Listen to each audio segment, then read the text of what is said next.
সঙ্গে সঙ্গে ঘোষণা করেন, ফেরেশতারা শুনে রাখো, এই মাহফিল সময়ে আমার জিকিরের মাহফিলে, আমার কোরআনের মাহফিলে যারা আছে কোনদিন তারা হতভাগ্য হয় না, কোনদিন হতভাগ্য হয় না। যারাই আসে সকলকে ক্ষমা করে দেওয়া হয়। সুবহানাল্লাহ। কোরআনে কারীমের সে আযীম মাহফিলে আপনারা উপস্থিত হয়েছেন। এই কোরআনের প্রভাবে, এই কোরআনের বরকতে রাসূল করিম সাল্লাল্লাহু আলাইহি ওয়াসাল্লাম এমন এক সমাজ প্রতিষ্ঠা করেছিলেন যেই সমাজে চুরি ছিল না, ডাকাতি ছিল না, হত্যা ছিল না, ধর্ষণ ছিল না, সব বন্ধ হয়ে গিয়ে একটি সুখী, সমৃদ্ধশালী, ভীতিহীন, সন্ত্রাসমুক্ত একটি সুন্দর সমাজ বিনির্মাণে রাসূল করিম সাল্লাল্লাহু আলাইহি ওয়াসাল্লাম সক্ষম হয়েছিলেন এই কোরআনের কারণে। কিসের কারণে? সকলে বলেন কিসের কারণে? কোরআনের বিধানের কারণে এটা সম্ভব হয়েছিল। মানুষ দরজা খুলে ঘুমাবার সুযোগ পেয়েছিল। আজ কি দেশে ঘরের দরজা খুলে ঘুমাবার সুযোগ আছে? আপনার মেয়েটি স্কুল কলেজগামী, স্কুলে গিয়েছে, কলেজে গিয়েছে, মেয়েটা তার সতীত্ব নিয়ে, তার ইজ্জত নিয়ে, তার আব্রু নিয়ে ঘরে ফিরে আসতে পারবে কিনা এ ব্যাপারে মা বাবা উদাস থাকে না শঙ্কিত থাকে? শঙ্কিত থাকে। আপনি নিজে রাস্তায় যখন বেরোন, জীবনটা ভেতরে সহ, জীবনটা সহ ঘরে ফিরতে পারবেন এই গ্যারান্টি আজ আর কেউ দিতে পারে না।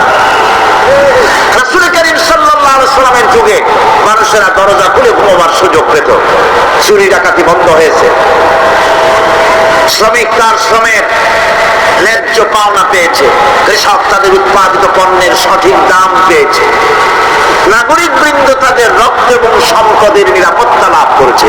এ কথাগুলি কি গল্প না বাস্তব? গল্প না বাস্তব?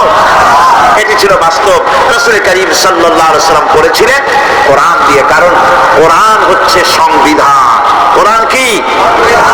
সংবিধান। পৃথিবীর সবগুলি রাষ্ট্রে লিখিত অলিখিত সংবিধান আছে। আমাদের দেশেও একটা সংবিধান আছে, আছে না? আমাদের দেশের সংবিধানের বয়স কত?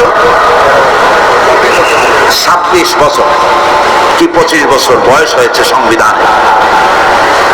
সংবিধান আমাদের দেশে যেটা আছে, এই সংবিধানের কোনো পরিবর্তন হয়েছে নাকি হয় নাই? কতবার হয়েছে? মোট 13 বার সংবিধান পরিবর্তন হয়েছে, অ্যামেন্ডমেন্ট এসেছে, সংশোধন করা হয়েছে। ভবিষ্যতে আর হবে না, হবে না। অপেক্ষা থাকুন, ওয়েট এন্ড সি কতবার হয় তাই দেখুন। কিন্তু আল্লাহ পাকের সংবিধান, যার নাম কোরআন, এই সংবিধানের নাম কি? কোরআন। নাজিল হয়েছে কত বছর? 1400 বছর।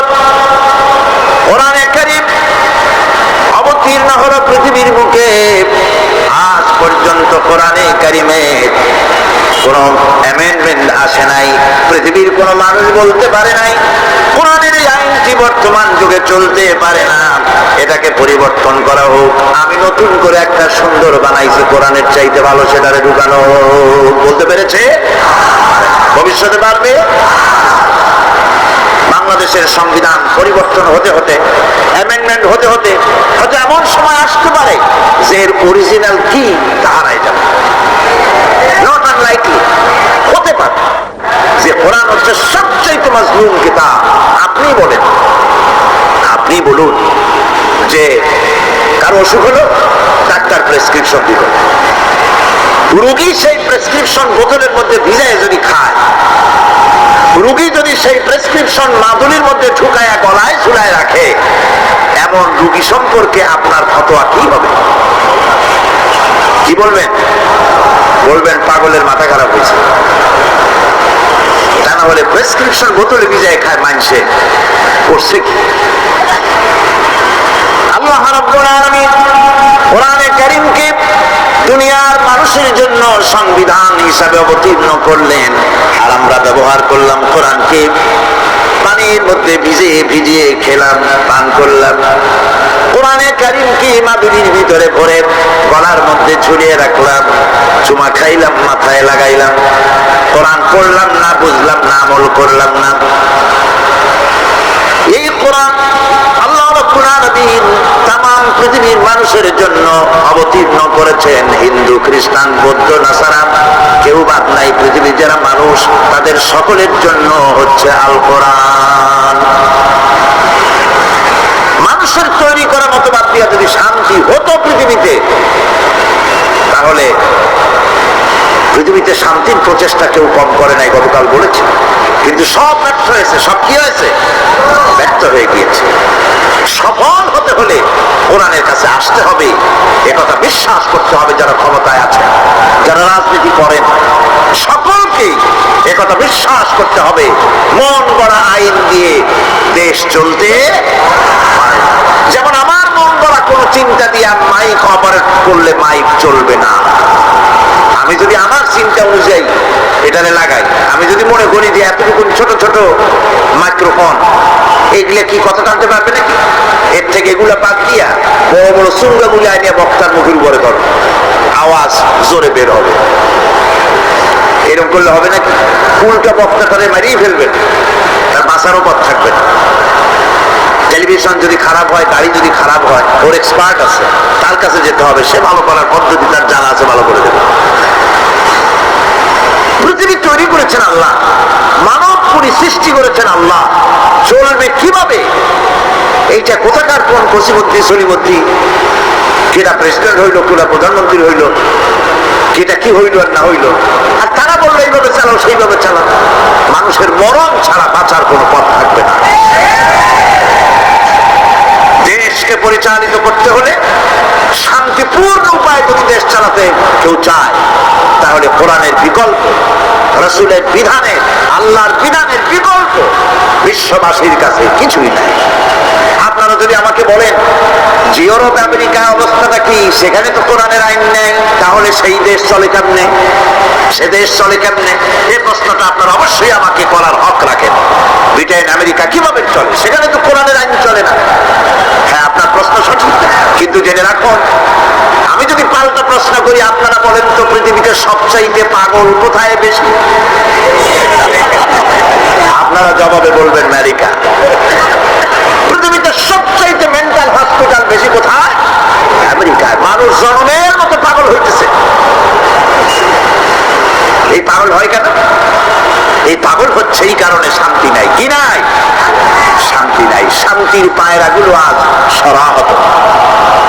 শান্তি তো কতগুলি পায়রার নাম নয়, অথবা কতগুলি বেলুনের নাম নয়। এগুলি কোন নেতা বা নেত্রী কতগুলি পায়রা করে বাতাসে উড়ায় দিল, আর শান্তির বন্যায় জনগণ ভেসে গেল, এমনটি তো নয়। এই শান্তি আজ আমেরিকার মতো সমৃদ্ধ দেশ জনগণকে শান্তি দিতে পারে নাই। স্বামী তার স্ত্রীকে বিশ্বাস করে না, স্ত্রী স্বামীকে ভক্তি করে না, মা বাপ তার সন্তানকে স্নেহ করে না, সন্তান তার মা বাপকে শ্রদ্ধা করে না। মানুষ একটু শান্তি পায় ঘরে গিয়ে, সেই ঘরে চরম অশান্তি যায়, তাকে বউ আরেকজনের সাথে, স্ত্রী দেখে তার স্বামী আর এক মহিলার সাথে। মানুষগুলি এখন মরার জন্য পাগল হয়েছে। আপনারা শুনে অবাক হবেন, গত জুলাই মাসের একটা ফার ইস্টার্ন ইকোনমিক রিভিউ পত্রিকার ভেতরে এসেছে, আমেরিকার 10,000 আমেরিকা, সাদা আমেরিকা হোয়াইট হাউসের সামনে গিয়ে তারা বিক্ষোভ প্রদর্শন করেছে, দাবি জানিয়েছে সরকারের কাছে যে আমাদেরকে আত্মহত্যা করার অধিকার দেওয়া হোক, আইনগত অধিকার। আত্মহত্যা করা সেখানে বিধান নাই। তারা বলছে আত্মহত্যা করার অধিকার দেওয়া হোক, কারণ পৃথিবীর বুকে বেঁচে থাকলে শান্তি পাবো না, মরলে বোধহয় শান্তি হবে। এটা তাদের ধারণা, কিন্তু মরলে আরো যন্ত্রণা আছে। শান্তি ওখানেও, যেহেতু কামটা করছে খারাপ, কাম করছে কি শান্তি নেই। হায় হায়, অশান্তি এমন ভাবে তাদের পেয়ে বসেছে, অবাক হবে। আল্লাহর মেহেরবানি, প্রতি বছর সেখানে দাওয়াত হয়, আর আমি আমার চোখে দেখি মানুষগুলির অবস্থা। যুবকগুলি, যুবতীগুলি মাথার চুলগুলিকে আটা মাখাইয়া তাতে তাতে রং দিয়ে তাল পাতার মতো খাড়া করছে, কেউ বা মাথার পেছনের চুলগুলি ছোট ছোট করে ছেটে ওখানে বাড়ির টেলিফোন নম্বর, রোড নম্বর লিখে দিয়েছে।